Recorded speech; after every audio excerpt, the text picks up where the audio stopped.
What did you just say? I can't understand what you're saying because of your whole dialect and accent. This is why people from the country are a pain in the ass. You should speak in standard Japanese. Today was my welcome party after moving here. When I stood next to the chief and introduced myself to everyone, he laughed his head off. He said, "Take a seat, low-educated hick. I'll ask for extra steamed potatoes if you have them, and you can still eat them." Oops, do you understand a word I'm saying? The younger section chief pushed me away that I got really mad at the terrible way he treated me. I staggered a little and walked to the end of the table and sat down there.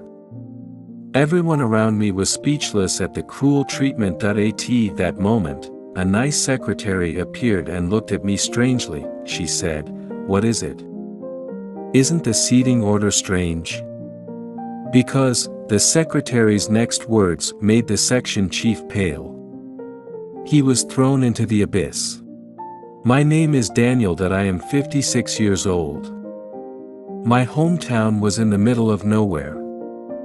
There was no market that you could walk to, and shopping was at a deserted supermarket that took 20 minutes each way by car.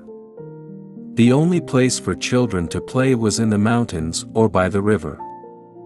When my second brother, the eldest of 3 brothers, entered elementary school, my father suddenly became ill and passed away. My father usually went out to work.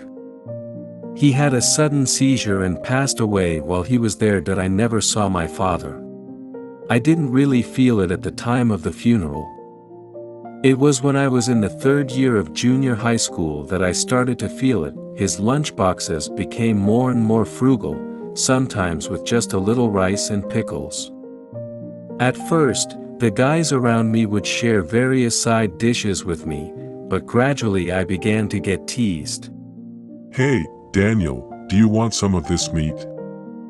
You're so poor, you can't even eat meat." I was so pissed off that I punched him. I was marginalized, talked about behind my back, and was harassed in a silly way. When people around me bullied me for being poor, I got annoyed and yelled at them.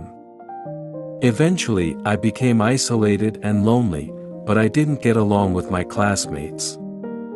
I guess my mother found out about it when the teacher called and she apologized to me. "I'm sorry I inconvenienced you."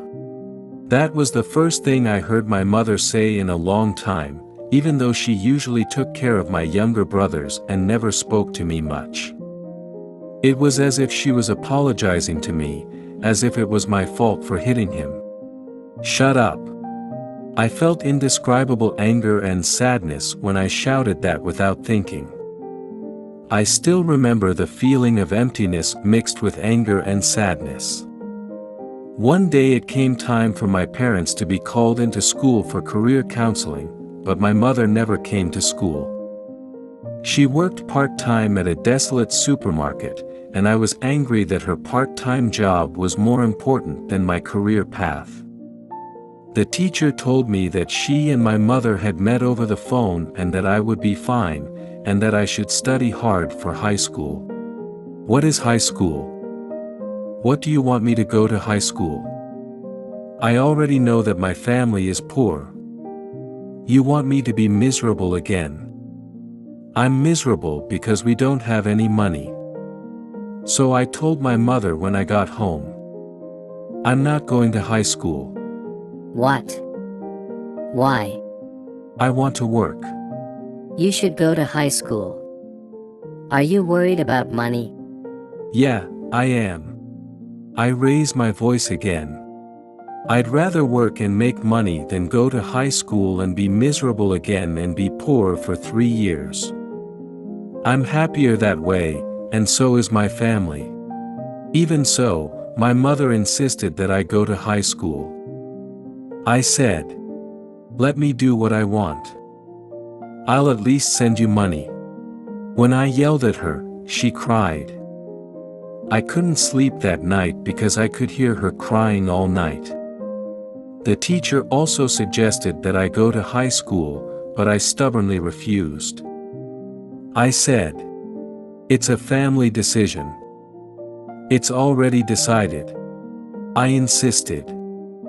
The teacher offered me a job at a factory with a live-in dormitory. After the graduation ceremony, I went to the factory the next day. On the morning of my departure, my mother handed me an envelope. Here's money for the train and a meal there. I took it as a matter of course.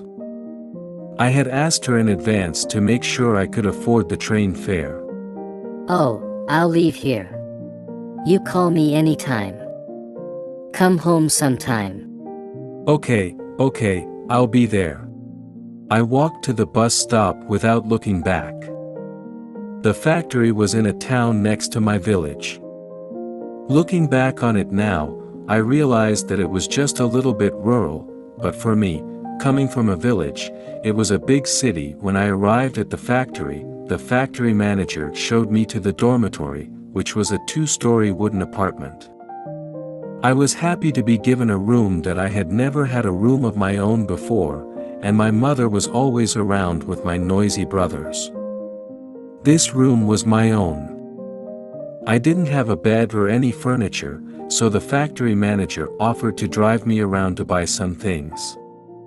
He told me that he would give me some money and that I could borrow money in advance, so I could buy whatever I wanted. I replied that I had money. I said I had money, because I had money for the train and an envelope my mother had given me with enough money to buy anything I wanted. Why don't you just feed me and my brothers with good food if you have this kind of money? I went around with the factory manager to buy the necessary furniture, and that was the end of the day. Tomorrow I would start work at the factory. The smell of new bedding, the anticipation, the nervousness, it was a quiet night, but I couldn't sleep well. On my first day at the factory, the president gathered everyone together and introduced me. I was nervous standing in front of all the older workers. He asked me to introduce myself. He said, "My name is Daniel." I didn't even give him a bob and said, "I'm Daniel." Looking back, I must have sounded quite cocky. Well, then, you all show him how to do his job. The factory manager said and retreated to a prefabricated office. I didn't know what to do while everyone else got to work. Hey, keep this place cleaned up. Hey, I need you to load 10 of those bags. I was called in to do chores, and chores, and chores, and chores.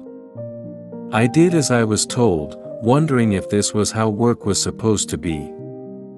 For lunch, we all gathered in a corner of the factory and ate together. How old are you? I'm 16. You're 16, you're a middle school graduate. I'm a junior high school graduate. I went to college. I'm educated. I went to high school. I'm more educated than you. You're the only one with a middle school diploma. The craftsman laughed. They made fun of me. Disgusted, I ate the rice balls I had made in disgust. My nickname became Chusatsu, middle school graduate. When people called me, "Hey, Chusatsu," or "Hey," they would just say, "Hey," and then Chusatsu would follow. Day after day, I was running around and doing chores. Work is hard, isn't it?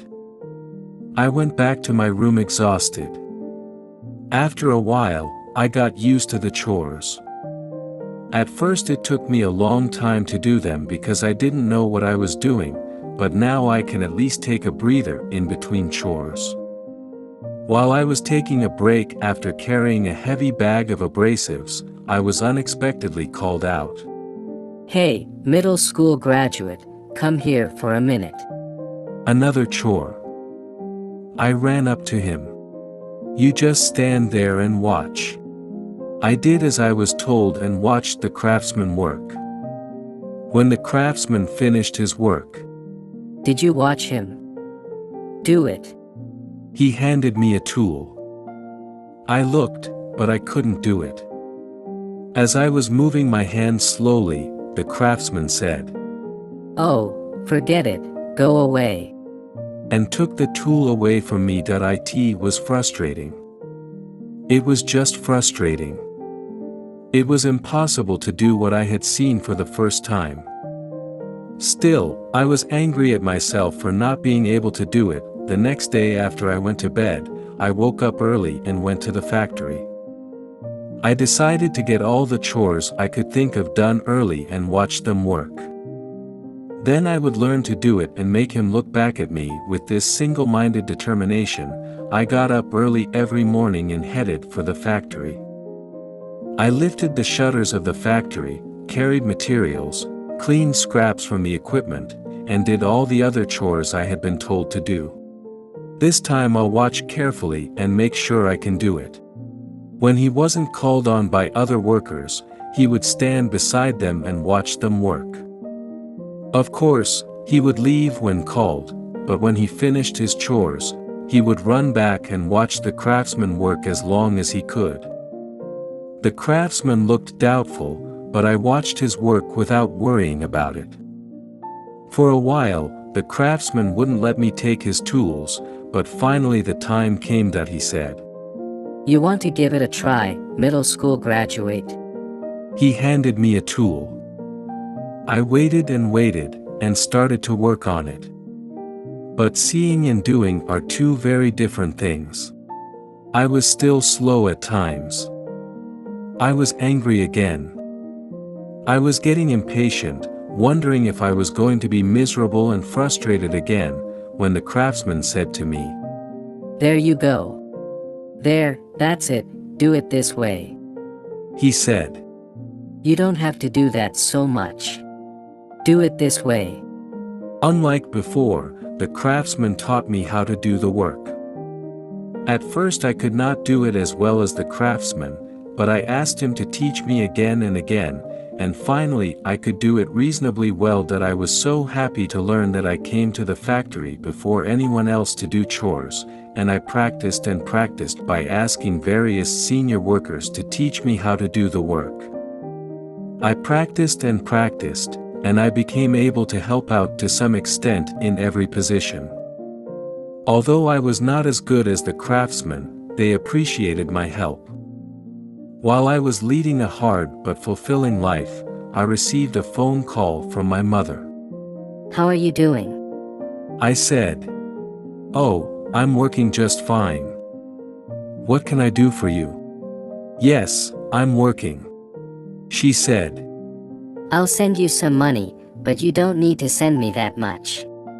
I didn't have any money to spend, so I sent all the extra money from my first paycheck. I knew we didn't have any money at home, and I didn't want my brothers to be miserable. I'm not hurting for money, and I'm eating well. But still. You need money for fun and socializing, too, don't you? I felt indignant at my mother for asking that. I was so miserable because we didn't have any money at home, and now you want me to put my brothers through that again? If you want to make me miserable, let my brothers eat meat or fish. I have a good life. You're poor, so don't bother me. I yelled at him and hung up the phone. I had a job, my own room, and food every day, and that was enough. After a few years of living like this, the first craftsman who taught me how to do the work decided to retire. I took over his job. That I was to process the mold taken by the former craftsman and then turn it over to him for finishing. You're a good learner and you've got guts. I can't move my hands anymore. You do the rest. After he told me that, I stayed with him until the day he retired and begged him to teach me. He taught me until the very end, but I could not do it as well as he did. The finishing craftsman said to me, "Hey, junior high school graduate. This is not good. It will take twice as much time and effort on my part. Do it right. I know, but I can't do it right. Day in and day out, that was all I could think about, and through trial and error, I practiced. Even so, I couldn't do it as well as that craftsman. As these days went by, he gradually became frustrated and sometimes argued with the other craftsmen. Do it right. You're a senior, why don't you at least give me some advice? I took my frustration at not getting things right out to my seniors. One day, I was summoned by the factory manager. I entered the prefabricated office and faced the factory manager, who was sitting in a simple pipe chair. Daniel, how are things going? No, things aren't going well. I'd like to make it more properly. You seem to have the skills, but can't you do it? I'm almost there, but it's not working. I'm almost there, but it's not going well. I need to do it better. You know, we make things for a living. Yes, that's right. That's right. What are you building things for? Well, we're here because we're told to make things. Well, if you were asked to hurt people on the job, would you do it? I wouldn't want to. Of course you wouldn't. Work is done to make people happy. We make what we make because it makes people happy. We make things to make people happy. It's the same with my colleagues. We make things so that they are easy to work with. You are always trying to create your own form. If you do that, you'll never become a full-fledged person. Everything is connected. I don't understand. What should I do? Well, why are you working? Because you want money, right? Then, what if the factory wants you to work alone from tomorrow? That's absurd. I can't do it without that senior taking the mold, and I can't even finish it yet. If I did it all by myself, it would be the end of the year just to make one piece. That's right, that's why we're all doing it together. You are very kind to take the molds for us, aren't you? Wouldn't it be great if you could do the machining and finish it for us? Oh, thank you. Yeah, I'd sure appreciate it. Yes, yes, yes, you finally understand. Gratitude is important. Thanking and being thanked is important. That's what's important. We make things. Things don't thank us. But there are still people who are grateful for what we make. I had an awakening. I had been so focused on what was right in front of me that I hadn't looked around me. I had lived my life only for myself, only for what I thought was right. Have I ever been grateful to anyone? I suddenly remembered my family. I wondered if my mother and brothers were grateful to me. Did I ever thank my mother? I could see my mother's face. I choked up and began to cry. I told the factory manager, who was worried about me, about my family. The poor house in the mountains, my mother and brothers, and the words I said to her. The factory manager sighed that he sighed and said, "You, go home. Tomorrow is your day off. Go home now. Thank your parents. They are good parents who raised you well. Go show them your appreciation." I did as the factory manager told me and went back to my parents' house as if I was possessed by something that I left suddenly without calling my parents. My mother was surprised to see me, but she welcomed me happily. My brothers and sisters looked as healthy as ever. I was too embarrassed to say thank you, even though I had come home to express my gratitude.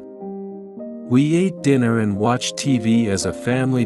My mother asked me many questions, to which I simply replied, "I'm fine." My mother made the bed for me and told me to go to sleep because I must have been tired. Before getting into bed, I said to her, "Thank you, Mom." My mother stopped moving. She turned her face to the other side. Now, go to bed. My mother's voice sounded a little shaky. For the first time in a long time, I slept soundly in my bed at home, surrounded by my family. The next morning, on my way back to the factory, my mother gave me a hand-knitted sweater.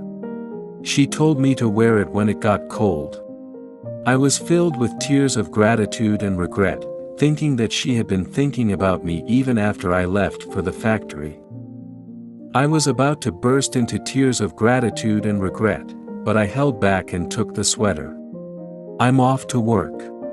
On the way to the bus stop, I turned around and waved at my mother who was looking away. Then I began to learn the real meaning of factory work.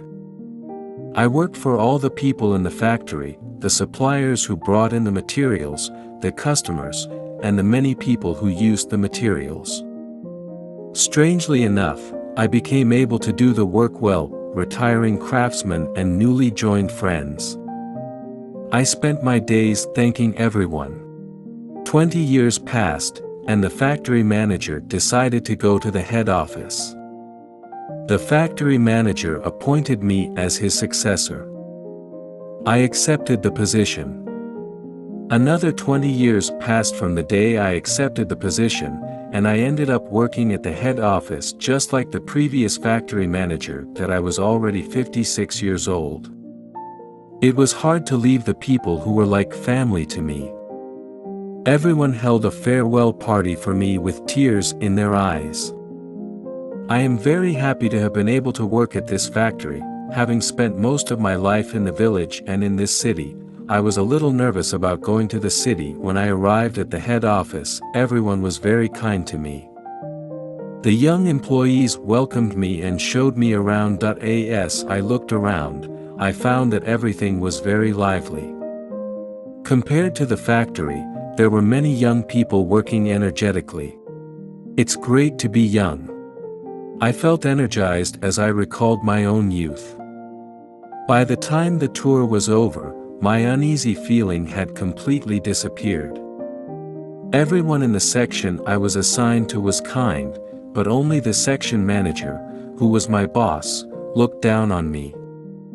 He said, "My name is Daniel. Nice to meet you." Hey, it's a little hard to hear you. The section chief, who was obviously younger than I was, snickered at my accent.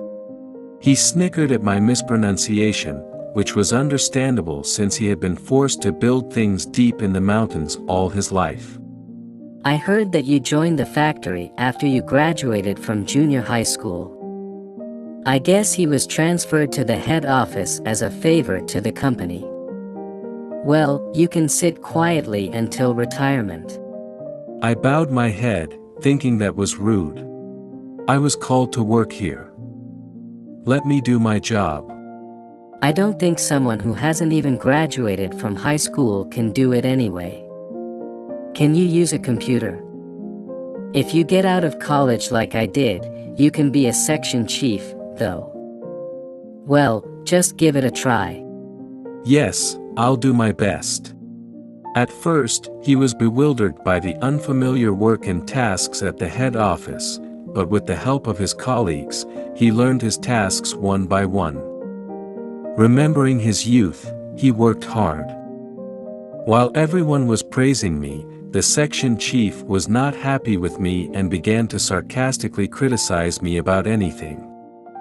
He said, "Look, know you are uneducated and don't understand, but take a look at this material, and if you have any questions, come and ask me, and I will explain it to you in a way that even a middle school graduate can understand."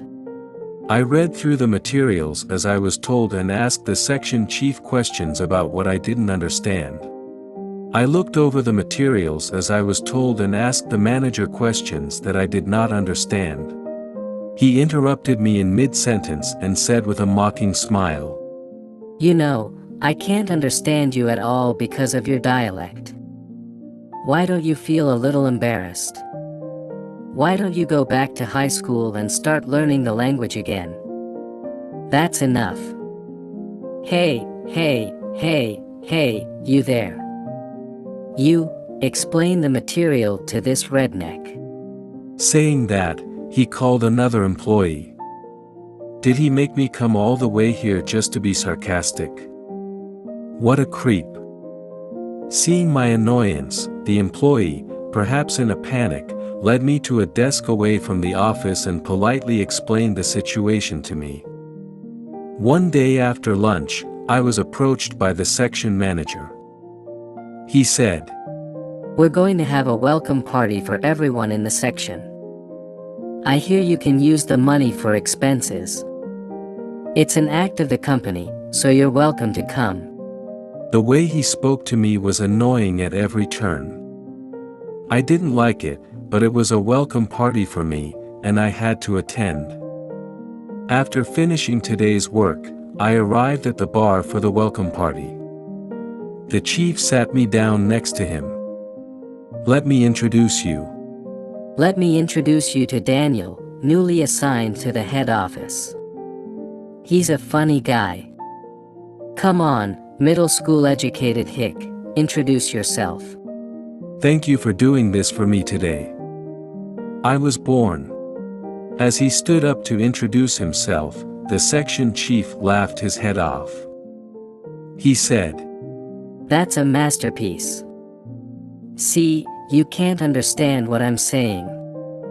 Your dialect and accent are all over the place." The employees around the chief clapped their hands and laughed, their faces indescribable. At that moment, the chief's cell phone rang. "I just got a call that the company's president's secretary will be joining us now. She's so cute, isn't she? Yes, I don't think human food will suit the palate of an old mountain monkey. This is the president's secretary's seat. The less educated country bumpkins should sit in the last seat over there. If there is something like steamed potatoes, I'll order some more, and you can eat it. Also, don't get all weirded out just because some pretty lady comes in here that you wouldn't find deep in the mountains." With that, the section chief pushed me toward the lower seat as if to shoo me away. I staggered a little and walked to the last seat and sat there. What a way to treat an elder. Everyone around me was at a loss for words because of how badly he treated me. Then the president's secretary came in. She had long black hair and a dignified appearance. She was like a flower blooming in the wilderness, coming to a place with such bad air. The chief was delighted. "I've been waiting for you. Please come this way." The chief beckoned his secretary next to him and called her over. "Oh, my God. You're seated at the top, aren't you? Isn't the seating order wrong?" "What? It's not right that the chief is seated at the top and the president at the bottom, is it?" "The president? The president is nowhere to be found." The section chief's eyes darted around.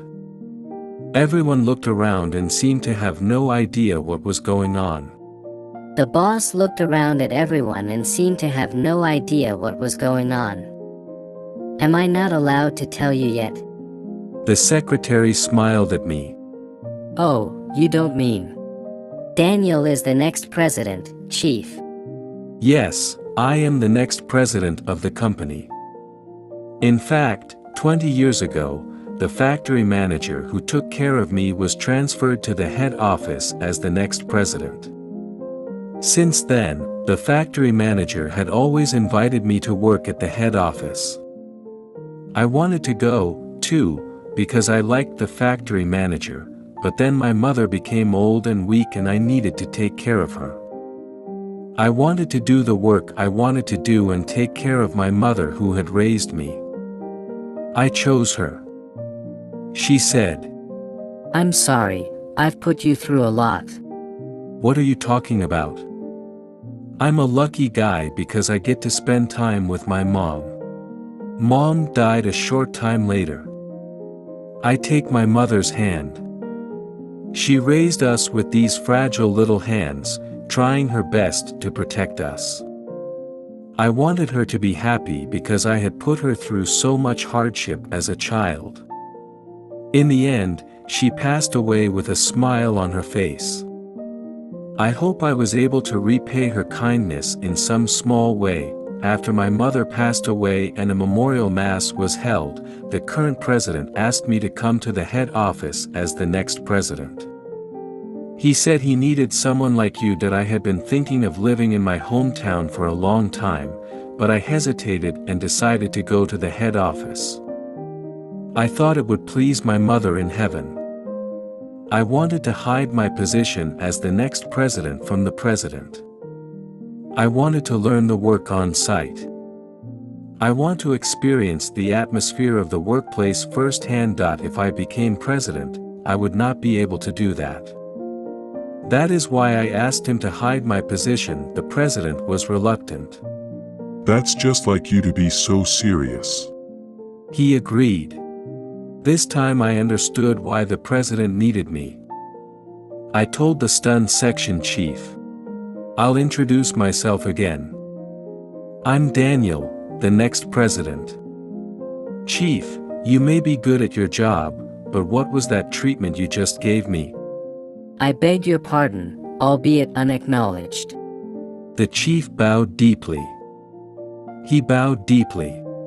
"You would bow if you knew I was the next president of the company. I'm a provincial, undereducated man." I am terribly sorry. "Forget it. Come to the president's office tomorrow. I'll tell you what to do there." The next day, the chief came into the president's office with a very pale face. "You will learn from the beginning as an ordinary employee." After bowing deeply, he took out a letter of resignation from his breast pocket. He took out a letter of resignation from his breast pocket. "You have your reasons." No, I don't have any more. "Well, then listen to me." I told him my life story. How I was poor, why I didn't go to high school, how I had just joined a factory, how I was ridiculed as a middle school graduate and poor, and how I had lost sight of the warmth of people.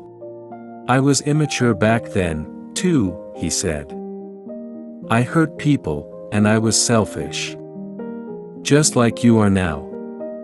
It was hard for me to be honest.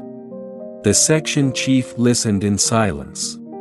The person who helped me was the plant manager, who is now the president of the company. It would have been hard for a long time if someone hadn't reached out to me. How about it? Will you let me be the one to reach out to you? After a moment of silence, the section chief opened his mouth. I have done an embarrassing thing. In fact, I come from the country, too. Compared to me, you didn't seem to make any effort at all. I couldn't allow you to work at the head office at such an age. How much effort I put in. He said. So you did. You are a fine person who can make an effort. You are smart. You are much smarter than I am. That's why I want you to know something. He looked the chief squarely in the eye and spoke. Who made you such a great person? There was no one like that. I've been working hard all by myself.